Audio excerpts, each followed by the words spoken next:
तो आज की क्लास को हम शुरू करेंगे और स्टार्टिंग की प्रार्थना सृष्टि के साथ करेंगे। अपनी आंखों को बंद करते हैं और दुआ में चलते हैं। धन्यवाद करते हैं आज के दिन के लिए, आज के समय के लिए। जो भी भैया सिखा रहे हैं वो हम करने पाए, हम कोई भी गलत करना काम करने ना पाए।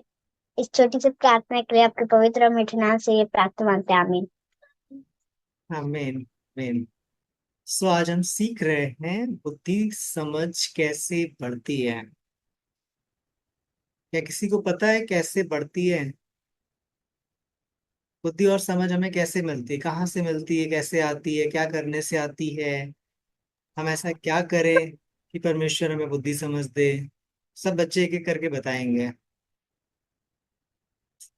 भैया वचन पढ़ने से और प्रार्थना करने से।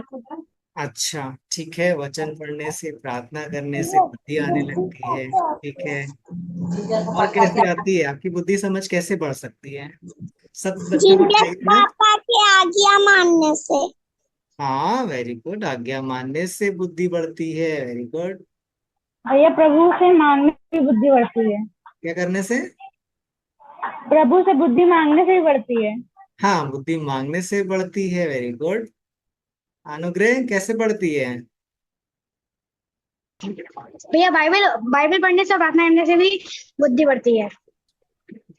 अच्छा, ठीक है। बाइबल पढ़ने से, प्रार्थना करने से बुद्धि बढ़ती है। ठीक है। ओके, सब बच्चों ने कुछ ना कुछ बताया है, सही बताया है। और मैं आपके सामने दो स्टेप रखना चाहता हूँ, दो स्टेप यानी दो पॉइंट, जिससे आप ये समझ सकते हो कि परमेश्वर कैसे बुद्धि और समझ देता है। ठीक है। सबसे पहली बात जो बहुत ज्यादा इंपॉर्टेंट है वो ये है कि परमेश्वर का भय मानना। ठीक है। अगर आपको बुद्धि और समझ चाहिए, आप चाहते हो कि परमेश्वर आपकी विजडम को बढ़ाए, आपकी समझ को, अंडरस्टैंडिंग को बढ़ाए, आप चाहते हो कि हर एक चीजों को आसानी से समझ सको, आपको कोई चीज समझ नहीं आ रही है आसानी से समझ जाओ, पवित्र आत्मा आपकी तुरंत हेल्प कर दे, तो उससे पहले आपको पहला स्टेप उठाने की जरूरत है। वो ये है कि आपको परमेश्वर के भय में चलने की जरूरत है। ठीक है। आपके अंदर परमेश्वर का भय होना जरूरी है। और ये क्या होता है परमेश्वर का भय? कौन बताना चाहेगा? परमेश्वर का भय मानना क्या होता है? आखिर हम कैसे परमेश्वर का भय मानेंगे? क्या करने से? भैया प्रार्थना करने से और परमेश्वर की आज्ञा मानने से और बुरे कामों से दूर रहने से। हाँ, ठीक है। और कोई बताना चाहता है परमेश्वर का भय मानना क्या होता है? ठीक है। एक छोटी सी बात है, देखो कैसे आप समझ सकते हो।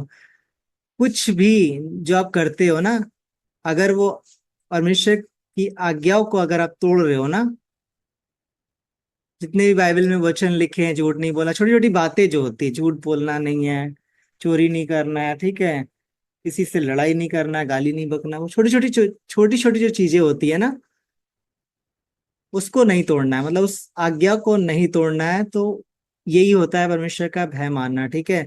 छोटी से छोटी आज्ञाओं को आपको मानना है। जब आप छोटा सा भी झूठ बोलने चलते हो, आप कि ये झूठ है, आपको पता है कि ये झूठ बोल रहा हूं मैं, तुरंत परमेश्वर का भय आता है आपके अंदर कि नहीं, मैं गलत कर रहा हूँ, नहीं बोलना चाहिए मुझे। उस समय क्या होता है? परमेश्वर का भय काम करता है ना, इसी को कहते हैं परमेश्वर का भय मानना। आपको छोटा सा गलत काम करने में परमेश्वर का भय अगर आपके अंदर आ रहा है, तो आप सही तरीके से चल रहे हो, आप परमेश्वर के भय में चल रहे हो। ठीक है। यही होता है परमेश्वर के भय में चलना। ठीक है। जब भी आपके अंदर कुछ गलत काम करने का मन करता है, गलत विचार आता है, तुरंत आप उस चीज को रिजेक्ट करते हो, अपने मन से दूर करते हो। यही परमेश्वर का भय मानना कहलाता है। ठीक है। पाप से दूर रहना, परमेश्वर का भय मानना यानी पाप से भी दूर रहना, ये परमेश्वर का भय कहलाता है। अगर आप सबको, जितने भी बच्चे जुड़े हैं, आप सबको अगर परमेश्वर से बुद्धि समझ चाहिए, तो सबसे पहले आपको स्टेप उठाने की जरूरत है, परमेश्वर के भय में चलने की जरूरत है। उन सब चीजों को छोड़ने की जरूरत है जो परमेश्वर को ना खुश करती है। ठीक है। परमेश्वर जिस चीजों से नाराज होता है, जिस चीजों को करने के लिए मना करता है, परमेश्वर यीशु मसीह मना करते हैं, उन सब चीजों को हमें नहीं करना है। ठीक है। तब आप परमेश्वर के भय में चलते हो। ठीक है। समझ आ रहा है? ऐसे करके आप क्या होगा, आप बुद्धि समझ को पा पाओगे और परमेश्वर आपको बुद्धि और समझ से ब्लेस करना शुरू कर देगा। ठीक है। सो पहला स्टेप ये है कि आपको परमेश्वर के भय में चलने की जरूरत है। और हम कैसे चल सकते हैं, परमेश्वर के वचन को पढ़ेंगे तब आप परमेश्वर की बातों को जानेंगे, परमेश्वर की आज्ञाओं को जानेंगे, आप उसके अनुसार आप जीवन बता पाएंगे। इसलिए मैं हमेशा कहता हूं कि वचन जरूर से याद करो, ताकि आपको ये पता हो कि क्या गलत सही है ना। अगर आपको वचन नहीं पता होगा तो आपको कैसे पता होगा कि पेरेंट्स की आज्ञा को मानना है, झूठ नहीं बोलना है, रिस्पेक्ट करना है, आपको कैसे पता होगा। जब तक आप वचन नहीं याद करोगे आपको कुछ नहीं पता चलेगा। ठीक है, इसलिए जरूर परमेश्वर के वचन को याद करो ताकि आपको और परमेश्वर बुद्धि समझ से ब्लेस करे। अगर परमेश्वर किसी व्यक्ति को बहुत ज्यादा बुद्धि समझ दे दे तो वो सब कुछ हासिल कर सकता है ना, तुरंत याद कर लेगा हर चीज, तुरंत टेस्ट में हाई मार्क्स ले आएगा, फुल मार्क्स आएंगे ना, सबसे ज्यादा नंबर आने लगेंगे, हर एक चीजों को आसानी से कर लेगा, आसानी से समझ लेगा। जो बड़े बड़े लोग नहीं समझ सकते हैं वो छोटा बच्चा भी समझ लेगा, अगर परमेश्वर से ब्लेस कर दे बुद्धि से ना। तो हमारे लिए बुद्धि समझ बहुत ज्यादा जरूरत है ना। इसलिए परमेश्वर से हमेशा बुद्धि समझ को मांगना है, तब परमेश्वर हमें देते हैं ना। दूसरा स्टेप ये है कि आपको बुद्धि समझ मांगना है। ठीक है, सेकंड स्टेप ये है कि हमें परमेश्वर से बुद्धि और समझ को मांगना है। ठीक है, यीशु मसीह ने बोला ना कि मांगो तो तुम्हें दिया जाएगा, ढूंढो तो तुम पाओगे, है ना। कई बार हम मांगते नहीं है ना, हमें लगता है कि ऐसे ही बुद्धि समझ मेरे पास बहुत ज्यादा है, मेरी अकल बहुत ज्यादा है, बहुत ज्यादा है मेरे पास है, मैं तो सब कुछ कर लेता हूँ, मैं सबको उल्लू बना लेता हूँ, मैं बहुत स्मार्ट हूँ, है ना। हम सबको लगता है लेकिन ऐसा होता नहीं है। ठीक है, हम सबको कहीं ना कहीं बहुत ज्यादा विजडम की जरूरत है ना। ठीक है, हम सबको कहीं ना कहीं बुद्धि और समझ की जरूरत पड़ती है ना। ये दो चीजों के लिए बात कर रहा हूं मैं, बुद्धि और समझ, ये दो चीज अलग होती है। ठीक है, विजडम और अंडरस्टैंडिंग। ठीक है, कई बार हो सकता है बहुत से लोगों के पास बहुत ज्यादा बुद्धि रहती है लेकिन अंडरस्टैंडिंग नहीं रहती है ना, समझ नहीं होती है। अगर किसी के पास बहुत ज्यादा बुद्धि हो समझ ना हो तो वो कैसे उल्टा सीधा कर लेगा, बुद्धि तो बहुत है, फटाफट जल्दी जल्दी कर डालेगा, लेकिन पता चला कि गलत कर डाला, है ना। इसलिए अंडरस्टैंडिंग भी बहुत ज्यादा जरूरत होती है। परमेश्वर हमें दोनों चीज देना चाहता है, बुद्धि और समझ दोनों, लेकिन तब जब हम परमेश्वर से मांगते हैं, है ना। याकूब 1:5 में लिखा हुआ है ना, आप निकाल सकते हो, वहां पे शायद 1:5 में ही लिखा है, जिसको बुद्धि की घटी है वो यहोवा परमेश्वर से मांगे, परमेश्वर से मांगे ना, उसको परमेश्वर देता है। इसलिए जब आपको बुद्धि की जरूरत है तो परमेश्वर से मांगने की जरूरत, मैं भी मांगता हूँ, आपको भी मांगने की जरूरत है। ठीक है, हम सबको कहीं ना कहीं बहुत ज्यादा बुद्धि की जरूरत है, समझ की जरूरत है। और उस समझ को जब हम परमेश्वर के लिए इस्तेमाल करते हैं ना, परमेश्वर हमें ब्लेस करता है। इसलिए आज से आपको ये दो स्टेप उठाने की जरूरत है। अगर आपको चाहिए बुद्धि समझ तो आपको पहला स्टेप परमेश्वर के भय में चलने की जरूरत है, दूसरा परमेश्वर से मांगने की जरूरत है। जब आप परमेश्वर के भय में चलोगे तब आप मांगोगे तो आपको तुरंत मिलेगा भी। ऐसा नहीं है कि आप पहला स्टेप पूरा ना करो मांगने लगो, नहीं मिलेगा। समझ आ रहा है। कोई इंसान अगर पाप में रहे, पाप में जीवन बिताता रहे, वो परमेश्वर से मांगेगा, क्या उसे मिलेगा? क्या लगता है आपको, मिलेगा? नो भैया। वो ढेर सारे पाप में जीवन बिता रहा हो, कहे मुझे चंगा कर दो प्रभु, चंगा कर दो, क्या वो चंगा होगा? नहीं होगा ना।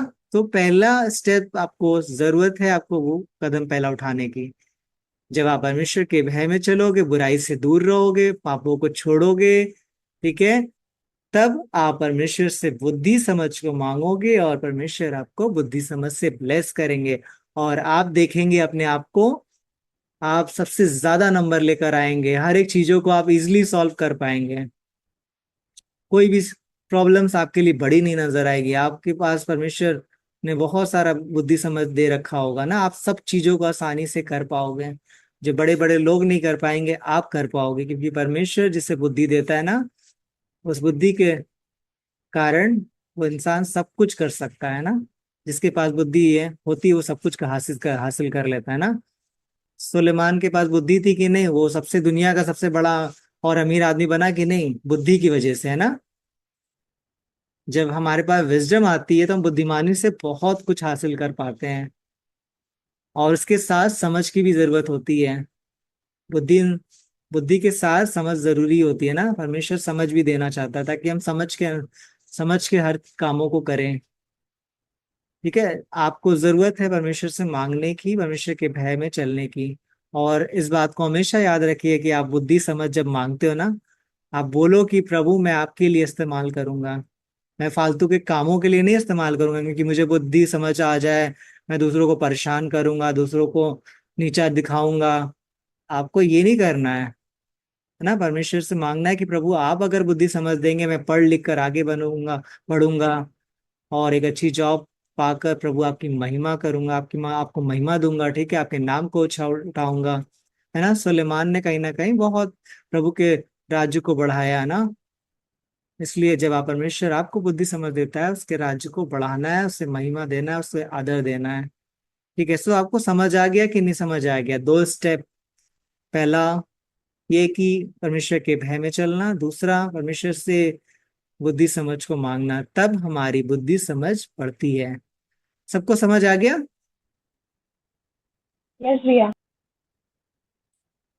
ठीक है, आ गया होगा। बहुत ज्यादा जरूरी है, इस बात को हमेशा याद रखिए। पहला स्टेप जरूर से फॉलो करिए, फिर आप मांगेंगे, परमेश्वर आपको हर चीज देने लगेगा। बुद्धि नहीं, सिर्फ चंगाई भी आपको देने लगेगा, आशीष भी देने लगेगा। ठीक है, जब आप पहला स्टेप जो इंसान पहला स्टेप चलता है ना परमेश्वर के भय में, परमेश्वर उसे सब कुछ देना शुरू कर देता है। चंगाई, छुटकारा, आशीषें, हर एक द्वार परमेश्वर उसके लिए खोलना शुरू कर देता है। इसलिए पहला स्टेप सबसे ज्यादा जरूरी है आपके लिए। फिर दूसरा स्टेप आपको, आप जब मांगोगे परमेश्वर आपको आसानी से सब कुछ देना शुरू कर देगा। ठीक है, सो सबको समझ आ गया होगा।